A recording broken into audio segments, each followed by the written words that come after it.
امام آلوسی رحمۃ اللہ علیہ آلوسی روح المعانی کے اندر لکھتے ہیں کہ صحابہ کرام رضوان اللہ تعالی علیہم اجمعین کو جب محبوب کی یاد ستاتی تو آپ صلی اللہ علیہ وسلم کے دیدار اور فرحت کے آثار کے لیے نکل پڑتے، حضور کا دیدار کرنے کے لیے نکل پڑتے، اور آپ صلی اللہ علیہ وسلم کو مبارک حجروں میں تلاش کرتے.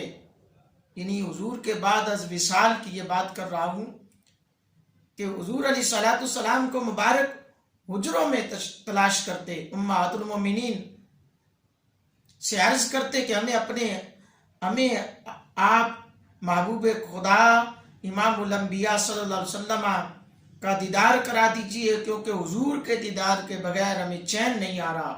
چنانچہ بعض اوقات حضرت میمونہ رضی اللہ تعالیٰ عنہ حضور علیہ الصلوۃ والسلام کے زیر استعمال رہنے والا وہ آئینہ لاتی.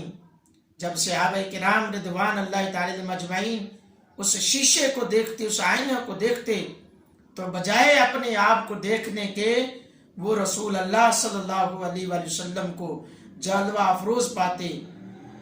الفاظ یوں ہیں کہ جب محبوب کریم صلی اللہ علیہ وسلم کی یاد بعض صحابہ رضوان اللہ تعالی علیہم اجمعین کو تڑپاتی تو وہ رسول اللہ صلی اللہ علیہ وسلم کی زیارت کے لیے زیارت کرنا چاہتے تو حضرت میمونہ رضی اللہ تعالیٰ عنہ کے پاس آ جاتے. وہ آپ صلی اللہ علیہ وسلم کا ذاتی شیشہ آئینہ ان صحابہ کو دے دیتی.